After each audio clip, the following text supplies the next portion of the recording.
Hello বন্ধুরা, আমি পিনাকি। তোমরা আগের ভিডিওতে দেখেছো আমরা সোলার প্যানেল ইনস্টলেশনের ভিডিও দেখিয়েছিলাম। সেখানে তোমরা অনেক সাপোর্ট করেছো, আমাদেরকে অনেক লাইক করেছো। তোমাদের লাইকে আমরা খুবই খুশি হয়েছি। তোমরা এরকম ভাবে লাইক কমেন্ট করতে থাকো, শেয়ার করতে থাকো তোমাদের বন্ধু বান্ধবের সাথে এই চ্যানেলটিকে। আমি তোমাদেরকে একটি ভিডিও করে দেখাবো, সেই বিএলডিসি ফ্যানের আনবক্সিং ভিডিও। আমার সাথে আছে মুন সোলারের ডিরেক্টর অর্ণব কুমার মান্না। উনি তোমাদেরকে এই বিএলডিসি ফ্যানের পুরো আনবক্সিং ভিডিওটি করে দেখাবেন এবং তার সাথে এই পুরো ফ্যানের ফিচার্স গুলোকে তোমাদেরকে বুঝিয়ে বলবেন। চলো দেখে নিই আমরা এই ভিডিওটা। আমার সাথে এখন আছে মুন সোলারের ডিরেক্টর অর্ণব কুমার মান্না। উনি তো আপনাদেরকে দেখাবেন যে এই বিএলডিসি ফ্যানের পুরো ফিচার্স গুলো বুঝিয়ে বলবেন এবং এই বিএলডিসি ফ্যানটা আনবক্সিং করে আপনাদেরকে পুরো ভিডিওটা দেখাবেন। তো দেখতে থাকুন আপনারা। আমি অর্ণব কুমার মান্না। আমি এই মুহূর্তে ক্রম্পটন কোম্পানির অ্যাক্টিভ বিএলডিসি ফ্যান আনবক্সিং করছি। দেখুন,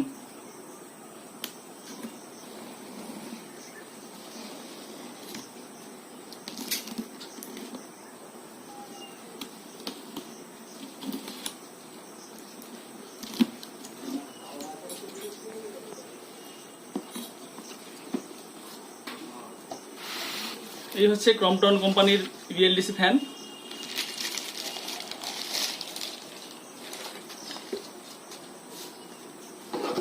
এখানে আপনি পেয়ে যাচ্ছেন একটি সুন্দর রিমোট। এই রিমোটের অনেক ফাংশন আছে, আপনাদেরকে বলছি। Of, on, 1 2 3 4 5।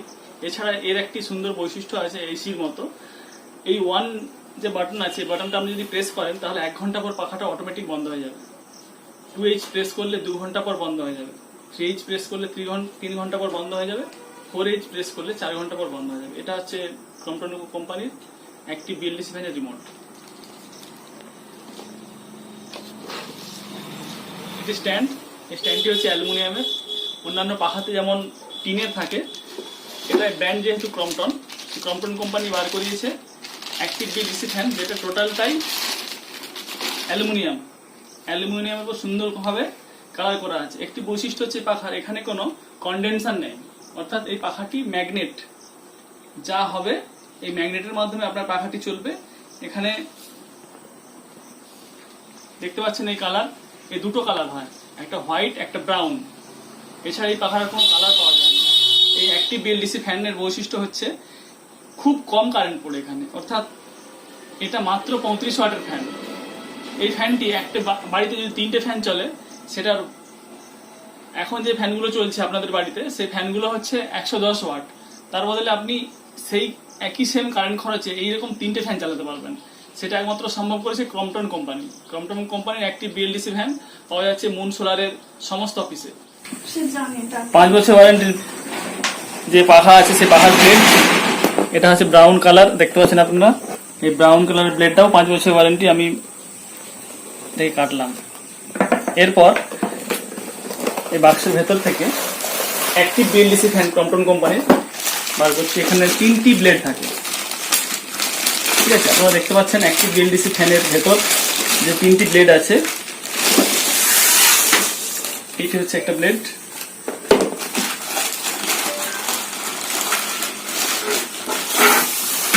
এটি হচ্ছে 2 নম্বর ব্লেড, এটি হচ্ছে 3 নম্বর ব্লেড। এরপর এই ব্লেড গুলোতে আমি পরপর এই যে অ্যাক্টিভ বিএলডিসি ফ্যানের যে মেন মডেলটা এখানে আছে, আমি এরপর এটাকে সেট করছি। আপনারা দেখতে পাচ্ছেন স্ক্রুড্রাইভার,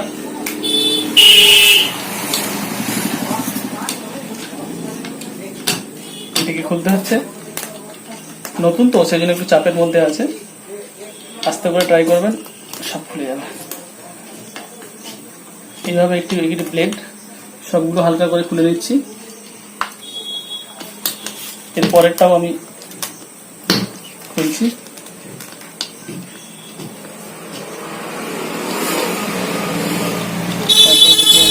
খোলার চেষ্টা করছি।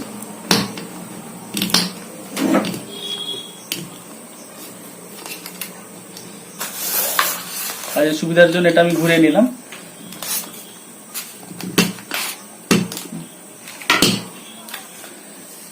ঠিক আছে, সম্ভবত ছোট স্ক্রুড্রাইভার বলে সমস্যা হচ্ছে, তাই আমাকে এক্ষেত্রে বড় স্ক্রুড্রাইভার ইউজ করতে হচ্ছে। খুব সহজেই খুলে গেল স্ক্রুটি। এরপর আরেকটি খুললে আপাতত আমার খোলার কাজ শেষ হয়ে যাচ্ছে। এরপর আমি এগুলোকে রাখলাম। এখানে আমি লাগাবো একটি বিএলডিসি ফ্যানের একটি ব্লেড।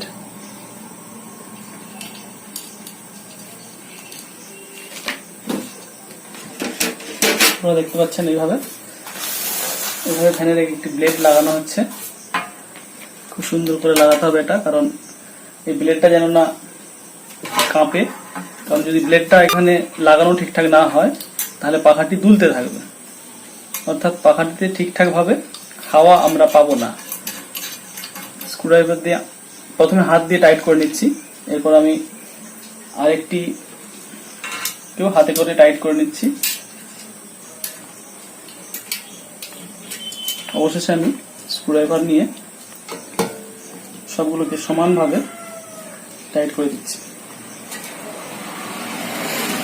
ব্লেডটিকে হালকা করে ধরবেন। আপনারা যারা যারা বাড়িতে ট্রাই করবেন, এই একটি বিএলডিসি ফ্যান নিয়ে গিয়ে কোনো মেকানিক ডাকতে হবে না, খুব ইজি, নিজেরাই এটা সেট করতে পারবেন আপনারা বাড়িতে। এইভাবে আপনি টাইট করে দিলেন এই একটি ব্লেড। এবারে 2 নম্বর ব্লেডটি আমি লাগাচ্ছি। একই প্রসেসে দুটি ওপেন করবেন এখানে স্ক্রুগুলোকে সুন্দরভাবে রাখবেন, কারণ এই যে এইগুলো যদি হারিয়ে যায় তখন একটু সমস্যা হয়, পরে পাখা টাইট করতে সমস্যা হবে। এইভাবে আপনি কাটলেন। আবার একই পদ্ধতিতে খুব আস্তে করে এই ব্লেডগুলো লাগাবেন। কখনো কিন্তু ব্লেডটাকে এইভাবে ঘুরিয়ে লাগাবেন না, সবসময় চেষ্টা করবেন ব্লেডটাকে এইভাবে লাগাতে, তা নাহলে পাখাটা যে ঘুরবে আপনি বাতাস ঠিকঠাক পাবেন না। হাতে করে আস্তে করে প্রেস করছি আমি। এইটাকেও এইভাবে এর ভেতর দিয়ে গিয়ে ঠিকঠাক করে লাগাতে হবে প্রথমে। যদি আপনি এখানে ভুলভাল করে লাগান তখন কিন্তু পাখাটি কাঁপতে থাকবে। হাত টাইট দিয়ে দিয়ে আমি তারপর হাত টাইট দিয়ে দেওয়ার পর আমি এটাকে স্ক্রুড্রাইভার দিয়ে খুব সুন্দর করে টাইট দিয়ে দিচ্ছি। এরপর এটিকেও খুব সুন্দর করে টাইট দিয়ে দিচ্ছি। বাকি রইল একটি। আস্তে করে আপনার ব্লেডটাকে ঘুরিয়ে দেবেন কাজের সুবিধার জন্য, এটিকে সামনে রাখবেন। আরেকটি কথা আপনাদেরকে বলে দিচ্ছি, কখনোই এই থার্মোকলটি খুলে নিচে রাখবেন না। কারণ যদি আপনি থার্মোকলটি খুলে নিচে রাখেন তাহলে পাখাটির নিচে দাগ হয়ে যাবে। সবসময় এই থার্মোকলের ওপর পাখাটি যেন থাকে। এইভাবে দুটি স্ক্রু খুলছি।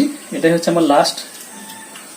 এবার আমি আপনাদের এটা লাগানোর পর দেখাবো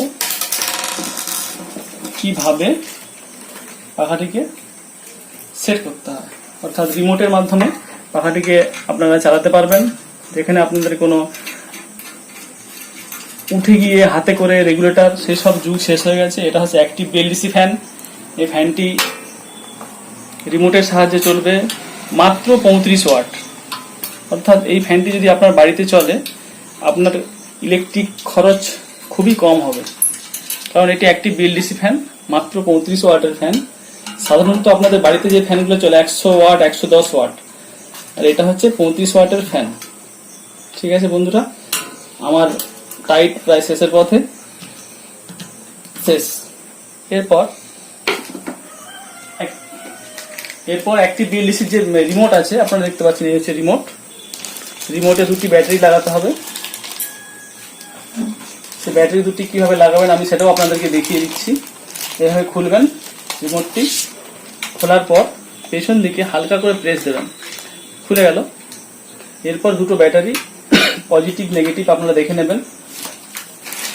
এই হচ্ছে রিমোটের ব্যাটারির লাগানোর জায়গা। এখানে আমি লাগাচ্ছি দুটো ব্যাটারি। শেষ হয়ে গেল। এরপর আপনার ব্যাটারিটাকে এভাবে প্রেস করে দেবেন। তারপর কি করবেন, এই ফ্যানটাকে পেয়ারিং করতে হয়, অর্থাৎ ইলেকট্রিসিটি এখানে লাগিয়ে দেওয়ার পর আমরা সেটা দেখাচ্ছি। সেটিং করে পেয়ার করতে হয় সেটা আমি আপনাদেরকে দেখাবো। প্রথমে আপনারা একটি বড় স্ক্রুড্রাইভারটি নেবেন, নিয়ে এখানে এভাবে লাগিয়ে দেবেন। এটা হচ্ছে এখন বর্তমান স্ট্যান্ড। এরপর আপনারা এই যে দেখতে পাচ্ছেন এখানে প্লাস, এই প্লাসে আপনারা এটা লাগিয়ে দিলেন, তার নিচে আছে মাইনাস, মাইনাসের তার মানে কালো, কালোতে আপনারা লাগিয়ে দিলেন। লাগিয়ে দেওয়ার পর এখানে ইলেকট্রিকের সুইচটা আমি দিয়ে দিলাম, আমার নিচে সুইচ আছে, সুইচ দিলাম। সুইচ দেওয়ার পর এই যে রিমোটটি আছে, এই রিমোটটিতে আমরা পেয়ারিং করবো ফ্যানটাকে। ফ্যানটিকে আস্তে করে ধরবো, চাগালাম। এই যে অফ অফ আর অন সুইচটা আছে, কিভাবে পেয়ারিং করতে হয়, of, one, on, tick tick করে একটি আওয়াজ হলো, আপনারা শুনতে পেলেন। এই আওয়াজের মাধ্যমে পাখাটি পেয়ারিং হয়ে গেল। যেহেতু আমি এখানে আছি, পাখাটি ঘুরতে চেষ্টা করছে, কিন্তু যেহেতু আমাকে বাধা দিচ্ছে সেই জন্য পাখাটি ঘুরছে না। আমি এটা অফ করে দিলাম রিমোটের সাহায্যে। এরপর পাখাটাকে আমরা কিভাবে উপরে ঘুরে সেটা আমি আপনাদেরকে দেখাচ্ছি, চলুন। আপনারা দেখতে পাচ্ছেন যে ফ্যানটি আমি আপনাদের সামনে পরপর আনবক্সিং করলাম, সেটিং করলাম, পেয়ারিং করলাম, সেই ফ্যানটি এখন আমি চালাচ্ছি। লাগিয়ে দিয়েছি, লাগিয়ে দেওয়ার পর অন সুইচ দেওয়ার প্রেস করার পর 1 দিলাম, দেখুন পাখাটা ঘুরছে 1 এ, এরপর 2, আস্তে আস্তে পাখাটার স্পিডটা কিভাবে বাড়ছে আপনারা লক্ষ্য করুন। এরপর 3, এরপর 4, এই 4 স্পিডটাই যথেষ্ট। এরপরেও একটা স্পিড আছে 5th গিয়ার, এই যখন 5। খুব সুন্দর একটা মিষ্টি হাওয়া নেমে আসছে কোম্পানির একটি বিএলডিসি ফ্যান থেকে, যেটা আপনারা পাবেন মুন সোলারের সমস্ত অফিসে। যদি ভিডিওটা ভালো লেগে থাকে অবশ্যই লাইক, কমেন্ট ও শেয়ার করবেন।